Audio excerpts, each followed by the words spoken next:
Salam sejahtera Malaysia, terima kasih kerana menonton video-video dalam channel ini. Sebelum kita mula, jangan lupa untuk tekan tombol subscribe, share, like dan komen. Let's go! Salam sejahtera dan salam perpaduan kepada seluruh rakyat Malaysia. Berita panas hari ini dipetik daripada Malaysia Now bertajuk Orang Kuat PKR doakan kematian Hadi, Dr. Mahathir. Berita penuh, pembantu kepada Setiausaha Politik Anwar Ibrahim memuat naik doa mengharapkan kematian Presiden PAS Abdul Hadi Awang dan Dr. Mahathir Mohamad. Satu petanda pilihan raya negeri PRN akan datang bakal menyaksikan ahli politik beralih kepada serangan pribadi yang lebih teruk. Ahmad Zaki Yamani yang merupakan seorang pembantu kepada Setiausaha Politik Kanan Perdana Menteri Syamsul Iskandar Mohamad Akin memuat naik doa sebagai respon kepada laporan media berhubung keadaan kesihatan Hadi. Ya Allah, ambillah nyawa Abdul Hadi Awang. Hentikan kerosakan yang dilakukannya di muka bumi.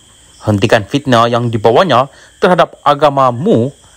Ambil sekali Mahathir, tulis Zaki yang pernah menjadi exco pemuda PKR ketika Syamsul memimpin sayap itu. Zaki mengutuk laporan Malaysia Now yang menurutnya sering menyebarkan fitnah. Saya bukan idol kepada mana-mana setiausaha politik PM, katanya.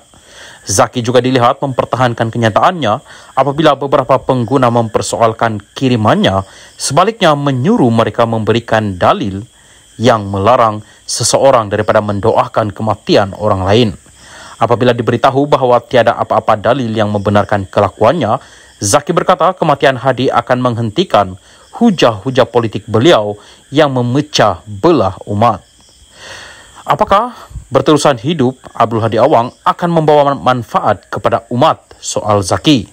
Hadi 75 dimasukkan ke hospital selepas keadaan kesihatannya merosot minggu lepas. Kesihatan ayanda sedikit merosot sebelum Aidil Adha dan kini sedang menerima rawatan dan pemantauan lanjut oleh pihak doktor di hospital, menurut anaknya Muhammad Kahlil dalam satu kiriman Facebook hari ini.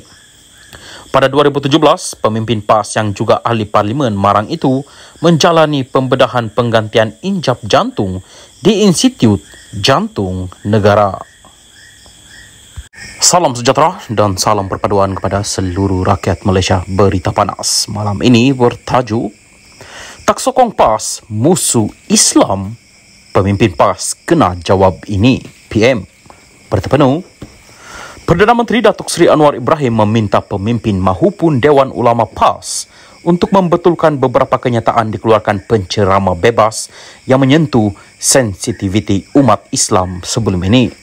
Beliau berkata ini termasuk kenyataan bekas timbalan Ketua Dewan Ulama PAS Kedah Sheikh Muhad Zainal Sri Muhad Ramli baru-baru ini yang menyatakan bahawa sesiapa sahaja tidak menyokong PAS adalah musuh Allah. Apakah benar orang tidak bersama dengan PAS adalah musuh Allah? Kalau betul, pasal apa arwah Tok Guru Tan Sri Nik Aziz sokong saya dan saya bukan ahli PAS pun? Ini mereka pemimpin atau Dewan Ulama PAS kena jawab, katanya. Anwar berkata demikian ketika berucap pada program Minum Petang bersama penduduk kampung Samagaga dekat Pramatang Pau hari ini. Sebelum ini, Sheikh Muhad Zainul mengeluarkan kenyataan berbaur hasutan berkait isu musuh Allah ketika program Himpunan Kedah berselawat pada 24 Jun lepas. Namun beliau telah memohon maaf serta mengakui kesilapan mengungkap kalimah berkenaan. Anwar turut mendesak kepimpinan PAS membetulkan dakwaan lama yang dikeluarkan penceramah bebas itu, antaranya Nabi Adam AS turun di Gunung Jerai, Kedah. Dua dakwaan Syahidina Uthman bin Affan sampai di Kedah, kita kata dakwah tapi mengizinkan kepalsuan. Betul ke tidak? Kalau tidak betul, mengapa tidak ditegur, kata Perdana Menteri. Salam sejahtera dan salam perpaduan. Berita seterusnya bertajuk Bersih ingatkan Muhyiddin JLC bukan mesin ATM untuk bayar penyokong.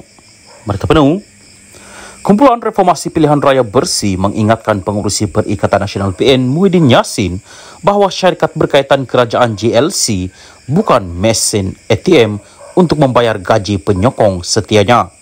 Dalam satu kenyataan, jawatan kuasa pemandu bersih berkata, janji PN berkaitan lantikan politik dalam GLC sekiranya memenangi 6 pilihan raya negeri adalah bertentangan dengan takbir urus yang baik dan merupakan salah guna kuasa.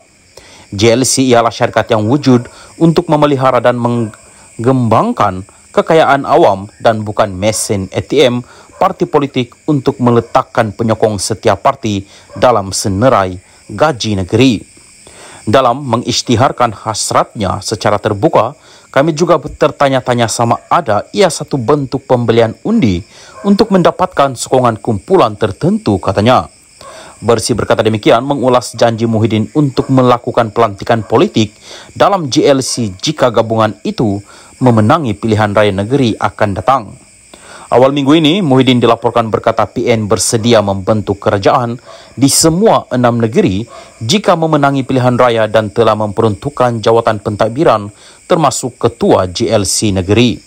Menurutnya, PN yang bakal bertanding di semua 245 kursi DUN mahu mengelak perebutan jawatan sekiranya memenangi pilihan raya.